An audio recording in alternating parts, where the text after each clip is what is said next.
The worn gray fabric of his uniform was soft at the elbows, a testament to years of quiet, steady movement.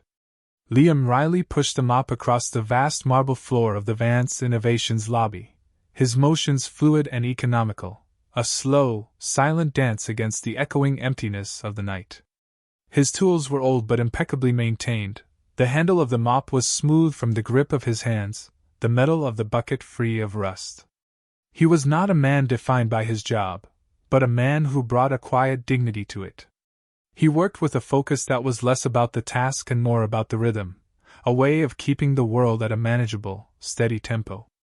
Beside the towering ficus plant in the corner, his daughter, Maya, sat on a folded-up dust sheet, a small island of warmth in the sterile ocean of the lobby. Her coloring book was open on her lap, a box of well-loved crayons beside her. At 6 years old, she understood the architecture of her father's life, the late nights when the sitter cancelled, the need for quiet, the comforting scent of lemon-scented cleaner that meant he was near. She hummed a little tune, a melody only she could hear, as she chose a bright yellow crayon. Liam's focus was on the floor, but his awareness was a string tied directly to her, sensing every shift in her breathing, every rustle of the page. He was resilient, a fortress built of necessity, and she was the precious life he guarded within its walls. The glass doors slid open with a pneumatic hiss, slicing through the stillness. A storm entered the lobby. Eleanor Vance, CEO, founder, and the unflinching soul of the company that bore her name, strode in. Her heels clicked like ice cracking on the gleaming marble. Her suit was a sharp, dark gray, the lines as severe as her expression. Behind her, a subordinate, a young man named Peterson, scurried to keep up, clutching a tablet. "That's unacceptable, Peterson." Eleanor's voice was low, but it cut through the cavernous space. "Unacceptable is not a word I use lightly. It means the paradigm has failed. It means you have failed. Ms. Vance, the data was anomalous. The data is never anomalous." She countered, stopping dead center in the lobby, a statue of steel and will. "Our interpretation of it is weak. Your interpretation. I pay for strength. I pay for foresight. What I have right now is a multi-million-dollar hole in our Q3 projection because you couldn't see the cliff you were walking us toward. Fix it. I don't want to see your face until it's fixed." The words were not shouted. They were fired like bullets, precise and cold. Peterson flinched, his face pale under the harsh recessed lighting. He nodded, turned, and practically fled back through the doors. Eleanor stood alone for a moment, her jaw tight, a flicker of something, not triumph, but a deep, hollow weariness, in her eyes before it was extinguished. The sudden, sharp intensity of the exchange startled Maya. A crayon slipped from her small hand, rolling across the slick floor. But it wasn't the dropped crayon. It was the anger, a feeling so cold and sharp it felt like a physical thing in the air. Her breath hitched. Her little shoulders began to tremble. A low, guttural sob broke from her chest, then another, louder one. The sound was stark and raw in the silent lobby. Liam was there in an instant. He didn't speak. He didn't ask what was wrong.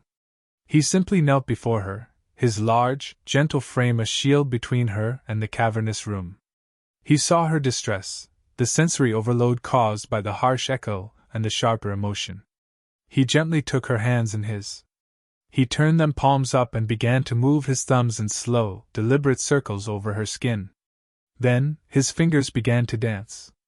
It was a silent song. His right index finger would tap a note on her palm, a soft, deliberate pressure, and his left would follow, creating a harmony only they could feel. It was complex, a flowing arpeggio followed by a series of gentle, reassuring chords, a lullaby played on the instrument of her own skin. It was the muscle memory of a lifetime spent at a piano, a fluency in a language of touch and rhythm. Maya's sobs subsided, her breathing evening out. She watched his fingers, mesmerized by the silent music. He was not just distracting her, he was retuning her, using an innate, empathetic understanding to calm the frantic vibrations of her nervous system. He solved the emotional problem with a profound act of grace. From the top of the grand, floating staircase, Eleanor Vance had watched the entire interaction. She had turned to leave, her anger a cloak around her, when the child's cry had frozen her in place. She remained unseen, a shadow against the gleaming glass balustrade. She saw the janitor's immediate pivot, the way his body language shifted from methodical worker to unwavering protector. She saw the strange, silent ritual of his hands on his daughter's. She saw the tears stop. She saw the fear recede from the little girl's face, replaced by a look of absolute safety. Eleanor was not impressed. She was fundamentally shaken. She, who could command markets and bend boardrooms to her will with a few cold words, had just created a crisis of fear in a child. And this man, with his worn uniform and his silent hands, had resolved it with a power she could not comprehend. It was a form of strength she had never encountered, quiet, non-transactional, and utterly effective. A sharp breath hitched in her own throat. Her hand, unconsciously, went to her mouth. Her carefully constructed authority felt brittle, hollow. She watched as Liam finally looked up, his eyes scanning the lobby, not with accusation, but with a quiet, protective vigilance. His gaze met hers. There was no defiance in it, only a calm, steady depth. Slowly, deliberately, Eleanor descended the stairs. The sharp click of her heels softened as she stepped onto the marble floor. She walked toward him, the powerful CEO, her corporate armor gleaming under the lights. But as she approached the man and his daughter, she felt a crack spreading through the glass tower of her own making, and for the first time in years, she was driven not by strategy, but by a profound, unsettling curiosity. "I have a project," she said, her voice softer now, lacking its earlier ice. "It requires a particular touch. A sensitivity to the environment." Liam rose slowly to his feet, placing himself slightly in front of Maya. He didn't look intimidated, merely watchful. He waited. "The work you do here," Eleanor continued, gesturing vaguely at the pristine floor, though they both knew that wasn't what she meant. "There is a thoroughness to it. A care." She paused, searching for the right words. "I want you to work for me." Directly. Liam's expression didn't change. He looked from this powerful, complicated woman to his daughter, who was now quietly coloring, the storm having passed. His world was small, safe, and predictable. He had built it that way. This offer was a stone thrown into his still pond. He wasn't looking for more money or a better title. He was looking for peace. "We're okay right here," he said, his voice a low, steady baritone. It was a polite refusal, an assertion of his own quiet sovereignty. Eleanor was taken aback. People did not refuse her. But she understood. He was protecting his daughter. Protecting his peace. "Your daughter could come with you," she said, the words feeling foreign in her mouth. It was an accommodation she had never made for anyone. "My penthouse apartment upstairs has a maintenance and environmental contract that has been neglected. The space needs someone who notices things. The pay would be triple what you make now." Liam considered it. The money would change things. It would mean a better apartment, an end to cancelled sitters, more security for Maya. But it was the look in Eleanor's eyes that swayed him. It wasn't the command of a CEO. It was a flicker of something lost, a genuine, desperate curiosity. She wasn't just offering him a job. She was asking a question she didn't know how to voice. He gave a slow, measured nod. Just one. And with that, the walls between their two worlds began to dissolve. The penthouse was a testament to sterile perfection. Floor-to-ceiling windows displayed the city like a diamond tapestry, but inside, everything was glass, steel, and shades of gray. It was less a home than a showroom, a hollow space that echoed with silence. Liam's new role was ambiguous. Eleanor had called him an atmosphere technician, but his work was tangible. He found the source of the faint, high-frequency hum that no one else could hear, tracing it to a loose ballast in a recessed light fixture. He oiled the hinge on a minimalist cabinet door that had a nearly imperceptible squeak. He noticed the way the afternoon sun glared off a polished chrome sculpture, placing a nearly invisible anti-glare film on the window to soften the light in that one spot. He worked with the same quiet competence he'd brought to the lobby, his presence a calming force in the cold environment. Maya would often accompany him, setting up her coloring station in a corner of the vast living room, her quiet humming a gentle counterpoint to the city's muted roar. She was unafraid of the stark luxury. To her, it was just a big, quiet room where her father worked. Marcus Thorne, Eleanor's chief operating officer, saw things differently. He was a man tailored in ambition, his smile as sharp and polished as his shoes. He found Liam in the penthouse one afternoon, tightening a loose panel on a smart home interface. "Vance has you on private detail now, Riley?" Marcus's tone was slick with condescension. He didn't use Liam's name, just the surname he'd read on a file. "From mops to micro-adjustments. Quite the promotion." Liam straightened up, wiping his hands on a clean cloth. He met Marcus's gaze, his expression unreadable. He offered no reply. His silence was a wall Marcus couldn't find a foothold on. "Just remember who signs the checks for this little experiment," Marcus said, gesturing dismissively at the room. "She has whims. They pass." He gave a thin, predatory smile and walked away, his presence leaving a cold slick in the air, like an oil spill. Eleanor grew accustomed to Liam's unobtrusive presence. He fixed things she never knew were broken, smoothing the friction of her environment in ways that subtly eased the tension in her own shoulders. She found herself watching him work, fascinated by the deliberate, graceful economy of his movements. He never spoke unless necessary, yet his quiet actions were a form of communication she was beginning to understand. It was a language of care, of paying attention. It was a stark contrast to the transactional, demanding relationships that defined her life. The penthouse began to feel less like a sterile container, and more like a space that could be inhabited. It was slowly being infused with a quiet warmth. The grand piano sat in the solarium, a magnificent, dust-sheeted beast of polished ebony. It had been her mother's, a relic from a softer time, and used since her death a decade ago. It was the one piece of her past Eleanor couldn't bring herself to sell, yet couldn't bear to look at. She was returning late one evening, the weight of a hostile acquisition attempt pressing down on her, when she heard it. A sound so unexpected, so achingly beautiful, it stopped her in the doorway. Music. It was pouring from the solarium, a complex, melancholic melody that seemed to hold all the sorrow and beauty of the world in its notes. It was a sound of profound, soulful expression, not of technical performance. She moved silently, drawn by the sound. Peeking around the doorframe, she saw Liam. He was seated at the piano, the dust cover folded neatly beside him. His eyes were closed, his body swaying slightly with the rhythm. His hands, the same hands she'd seen fix a panel and gently calm his daughter, moved over the keys with an impossible grace and familiarity. They didn't strike the notes, they caressed them, pulled them, released them. He was not playing the piano. He was speaking through it. The music was a confession, a story of love and loss, of a grief so deep it had become a part of his soul. Eleanor leaned against the wall, her breath caught in her chest.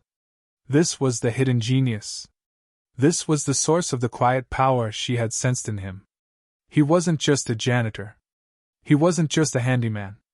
The quiet dignity, the empathetic grace, it all stemmed from this deep, artistic wellspring she never knew existed. He was an artist in exile, a virtuoso hiding in plain sight. The final notes hung in the air, shimmering with emotion, before fading into silence. Liam rested his hands on the keys, his head bowed.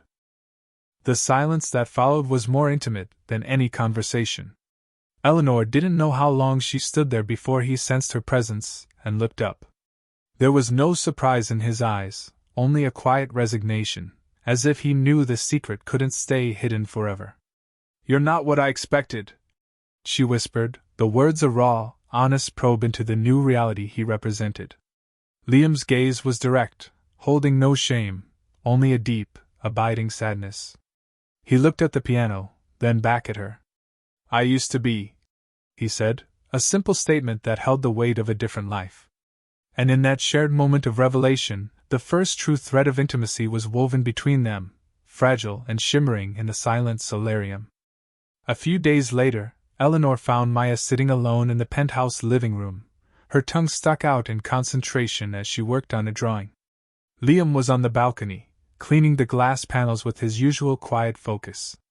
Eleanor hesitated, then walked over and sat on the floor a few feet from the little girl, an unfamiliar and awkward posture for her. Maya didn't seem to notice her lofty status. She just looked up and smiled, a pure, uncomplicated gesture. "I'm drawing you," she announced. Eleanor was momentarily speechless. "You are?" "Uh-huh." Maya held up the paper. It was a child's masterpiece of disproportionate limbs and vibrant color. A stick figure with a triangle for a dress stood beneath a giant, smiling sun. But it was the face that caught Eleanor's attention. Instead of a smile, Maya had drawn a simple, straight line for the mouth. And the eyes were just large, blue circles. "You have sad eyes," Maya said, not with pity, but as a simple, profound observation. It was a truth bomb delivered with the unflinching innocence of a child. The statement pierced Eleanor's armor more effectively than any corporate attack or cutting remark ever had. No one had ever said that to her. People called her powerful, ruthless, brilliant, cold. No one had ever looked close enough to see the sadness. This small child, with her crayons and her honest gaze, saw right through the glass tower to the lonely queen inside. Tears pricked at the corners of Eleanor's eyes, a shocking and unwelcome sensation. She blinked them back fiercely. Maya seemed to sense the shift. She tore the drawing from her notebook and held it out. "This is for you. So the sun can make you happy." Eleanor took the piece of paper. The cheap paper felt more valuable in her hand than a stock certificate. It was a simple, profound gift, an offering of warmth with no expectation of return. She looked from the drawing to the little girl, who had already gone back to her work. She felt seen. Truly, deeply seen, in a way that was both terrifying and transformative. She clutched the drawing as if it were an anchor. In that moment, her emotional investment shifted. It was no longer just about the fascinating anomaly of Liam Riley. It was about this little family unit, this small pocket of genuine warmth she had stumbled into. And she felt a fierce, unfamiliar desire to protect it. The rain began that evening, a steady, relentless drumming against the panoramic windows of the penthouse. It mirrored the storm of emotions churning inside Eleanor. She had cancelled her evening meetings, an unprecedented act. She found Liam in the kitchen, carefully packing away his and Maya's things for the day. Maya was asleep on a small sofa, a blanket tucked around her. The air was thick with unspoken things. The piano, the drawing, the sad eyes, it all hung between them. "Don't go," Eleanor said, the words quiet but firm. "The storm is bad. Stay." Liam looked out the window at the sheets of rain lashing the city. He nodded, understanding this was about more than the weather. They sat in the vast living room, the city lights blurred and softened by the rain on the glass. For a long time, neither of them spoke. The silence wasn't empty. It was a space for truth to gather. "My wife, Sarah," Liam began, his voice a low rumble, breaking the stillness. "She loved the rain." He stared out the window, but he was seeing a different time. "She was a dancer. She said music was just the architecture for movement. We met in college. I was a composition major. My professor said I had potential." He said the word as if it belonged to someone else. "We were going to move to New York. I had a fellowship lined up. Sarah was pregnant with Maya. We were so close." He paused, his throat working. "There was a patch of black ice on the interstate. They said she never would have felt it. Maya was born 2 months premature. She survived. Sarah didn't." He finally turned to look at Eleanor, his eyes holding the raw, unvarnished truth of his core wound. The fellowship was gone. The career, that life was gone. There was just Maya. It wasn't a choice. It was just what was left. I packed away the music because it hurt too much to hear it. It was the language I only spoke with Sarah. And I had to learn a new one for Maya. A quiet one. Inch's confession was stark, stripped of any self-pity. It was the story of his self-imposed exile, A sacrifice made out of a love so profound it had reshaped his world. Eleanor listened, the story landing like stones in the quiet of her soul. Her own curated, controlled life felt flimsy and dishonest in the face of his genuine sacrifice. The rain streaked down the glass like tears. "My father," she said, her voice tight, rusty from disuse in this emotional register. "He never told me he loved me. Not once. He gave me stock options for my 18th birthday." She gave a short, bitter laugh. "Love, in my world, was always a transaction. Affection was a reward for performance. Vulnerability was a weakness your competitors, or your family, would exploit. So I decided I wouldn't be vulnerable. I would be steel. I would be glass. I would build something so big and powerful that no one could ever touch the part of me that was still that little girl waiting for her father to look up from his paperwork." She was confessing her own origin story, the source of her emotional armor. She was showing him the wound that she had spent her life turning into a fortress. In the dim light, with the storm raging outside, they were no longer the CEO and the janitor. They were just a man who had lost his world for love, and a woman who had built a world to protect herself from it. He had shared his grief, and she had shared her emptiness. It was a vulnerable exchange that dissolved the last of their roles, leaving only two souls, exposed and understood. They had crossed the bridge from colleagues to something far deeper, something that felt dangerously, wonderfully, like hope. The first attack came subtly. A whisper campaign that slithered through the corporate corridors of Vance Innovations. Marcus Thorne was its architect. He spoke of Eleanor's erratic behavior, her unusual attachment to a low-level employee. He painted Liam as an opportunist, a schemer taking advantage of a stressed and lonely woman. But Marcus knew that wouldn't be enough. He needed a primal threat. He hired a private investigator to dig into Liam's life, searching for leverage. The report came back thin. Liam's life was impeccably, almost frustratingly, clean. But there was one angle. One vulnerability. Maya. The letter arrived by certified mail at Liam's small, tidy apartment. It was from the county's Child and Family Services Department. An anonymous report had been filed, citing concerns about an unstable living environment and a father whose late-night employment may constitute neglect. An investigative caseworker would be making a home visit. Liam read the letter, and the floor dropped out from beneath him. The quiet, safe world he had painstakingly built for his daughter was under attack. This was not about corporate politics. This was about his life. This was about Maya. The blood drained from his face. His hands, usually so steady, trembled as he held the paper. It was a precise, cruel strike, designed to exploit his greatest fear. He went to Eleanor that morning, the letter in his hand.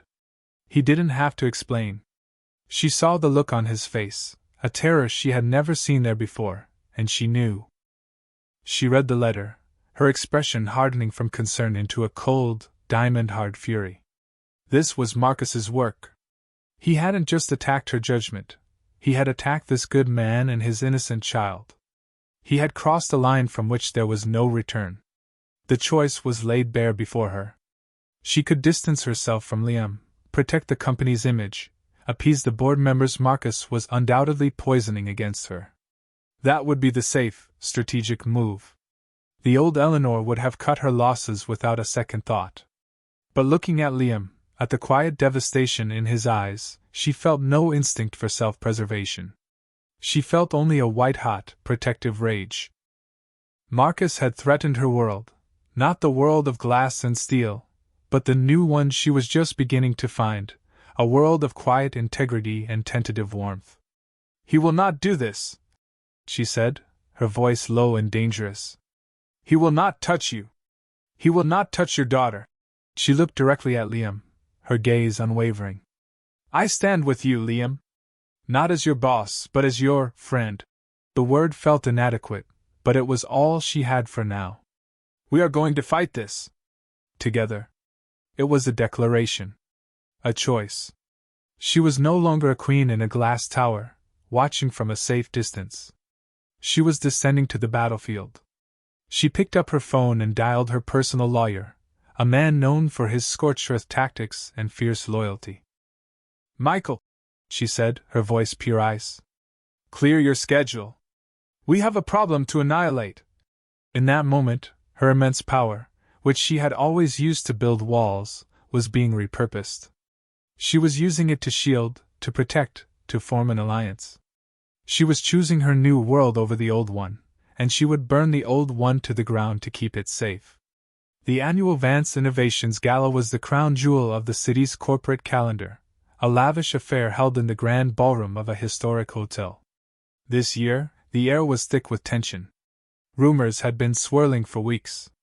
Marcus Thorne moved through the crowd like a shark, confident and smug. He believed he had Eleanor trapped.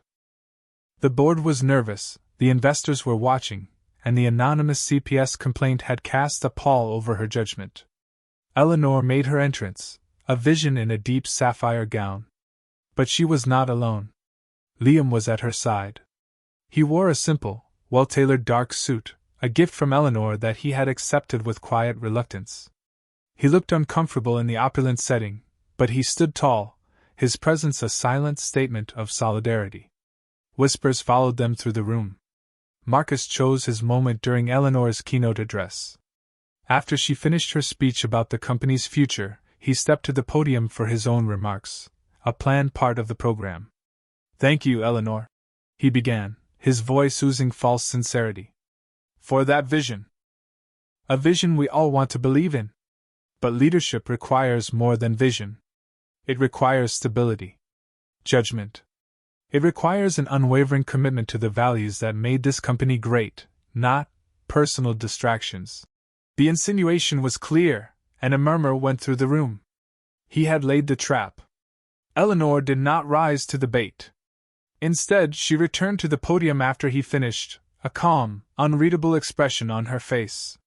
"Marcus is right," she said, stunning the crowd into silence. "Leadership does require judgment. It requires the ability to recognize true value, not just the value that appears on a balance sheet." She looked toward the side of the stage. "I'd like to introduce you to the newest member of our executive team." Two technicians wheeled out a gleaming grand piano. Gasps rippled through the audience. Liam looked at her, his eyes wide with shock. This was not part of their plan. "Liam," she said, her voice soft but carrying through the silent room. "Would you play something for us?" He was frozen for a second, caught in the glare of 1,000 eyes. This was his greatest fear, the public stage he had abandoned a lifetime ago. He saw Marcus's sneering face, the confused looks of the board members. Then he looked at Eleanor. Her eyes were not commanding him. They were asking. They were trusting him. He saw Maya in his mind's eye, and he knew this was not about performance. It was about truth. He walked to the piano and sat down. He closed his eyes, took a deep breath, and placed his hands on the keys. And then he played. He didn't play a classical masterpiece. He played his own story.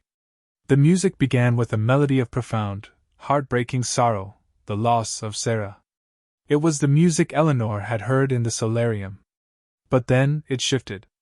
A new theme emerged, gentle and questioning at first, then growing in strength and warmth, the theme of Maya, of a new purpose. Finally, a third melody wove its way in, a theme of unexpected connection, of hope, of a storm that gives way to quiet understanding. It was the story of him and Eleanor. The entire room was captivated, held in a state of suspended awe. The music bypassed their intellect and went straight to their hearts. It was a language of pure emotion, and in it, they understood everything: his grief, his integrity, his quiet strength. When he finished, a profound silence held the room for a beat, and then the applause erupted. It wasn't polite. It was thunderous, a spontaneous, overwhelming validation. Eleanor stepped back to the podium, her eyes shining. "This is Liam Riley," she said. "The former frontrunner for the Chamberlain Fellowship in Composition. A man who gave up a world of accolades to raise his daughter. A man of more integrity and character than anyone I have ever known. And the subject of a vicious, Anonymous smear campaign designed to oust me from my own company. On a large screen behind her, a document appeared, a sworn affidavit from Marcus Thorne's private investigator, detailing how he was hired to find dirt and file a false CPS report.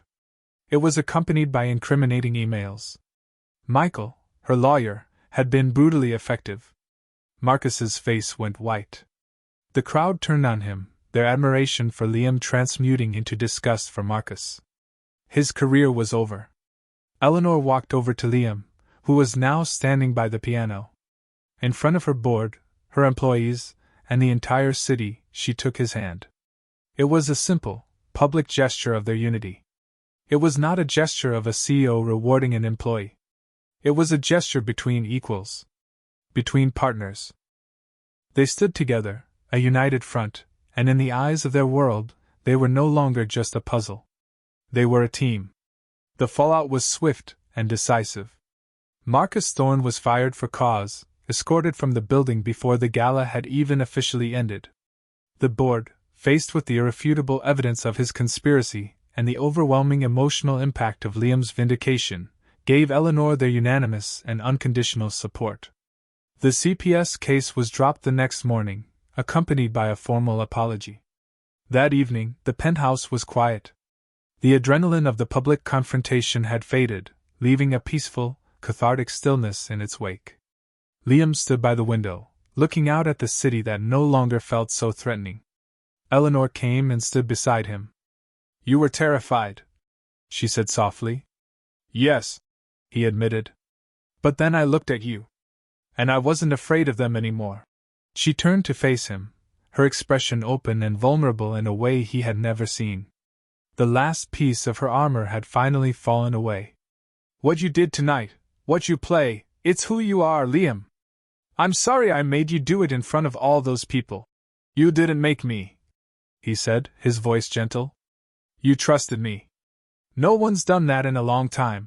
He reached out, his hand hesitating for a moment before he gently touched her cheek. It was the first time he had initiated contact, a physical touch that was not about comfort or crisis, but about connection. She leaned into his hand, her eyes fluttering closed. The space between them, once a vast, sterile canyon, was now charged with a quiet, powerful intimacy. He lowered his head and kissed her. It was not a kiss of sudden passion, but of slow, dawning recognition. It was a kiss that tasted of relief, of gratitude, of two broken halves finally finding their whole. It was the peaceful, earned resolution to the storm they had weathered together. When they parted, she was smiling, a real, genuine smile that reached her eyes, chasing away the last of the sadness Maya had seen there. "Will you marry me?" she whispered, the question not a strategic proposal but a raw, impulsive confession of her heart's desire. Liam looked at her, at this brilliant, powerful, and finally open woman. He thought of the life he had, the life he'd lost, and the future he never dared to imagine. A smile touched his own lips. He did something unthinkable for the quiet, reserved man he had been. He laughed. A deep, joyful sound that filled the silent penthouse. He pulled her close, resting his forehead against hers. "Ask me again tomorrow," he murmured, his voice full of warmth and promise. "And the day after that. I want to spend the rest of my life saying yes." 6 months later, sunlight streamed into a room filled not with glass and steel, but with warm wood, cluttered sheet music, and the bright, happy chaos of children. The grand opening of the Sarah Riley Music and Arts Center was a testament to a new beginning. It was a non-profit foundation, funded entirely by Eleanor, dedicated to providing free arts and music therapy for at-risk children. Liam was its director, his genius no longer hidden but shared freely with dozens of kids who, like Maya, needed a language beyond words. Eleanor stood in the doorway, watching him lead a group of children in a rhythm game, his face alive with a joy she now saw every day. Maya ran up and hugged her legs, showing her a painting of a lion with a bright, colorful mane. This was their new normal, a happy, domestic tableau of purpose and love. It was a life built not on status, but on connection. Later that afternoon, They sat together on a bench in the center's small, sun-drenched garden. Liam took her hand, his fingers intertwining with hers. They fit together perfectly. "I never thought I'd feel this way again," he said quietly, looking at the family they had built and the mission they had created. "You taught me how to feel," she replied, leaning her head on his shoulder. "You and Maya." He looked at her, his eyes full of a love that was steady and unwavering. They had moved from isolation to connection, from survival to a shared, thriving purpose. Their healing was not just for themselves, but a gift they were now giving back to the world. Their love was the final, most beautiful composition. For in the end, the greatest strength is not in the walls we build, but in the bridges we have the courage to cross. Where are you watching from? We love seeing how far our stories travel, so please let us know in the comments below. If this story touched your heart, please like and subscribe for more content that celebrates the power of kindness and connection. Thank you for spending your time with us. Until next time, stay hopeful, stay open, and never stop listening to the music of the human heart.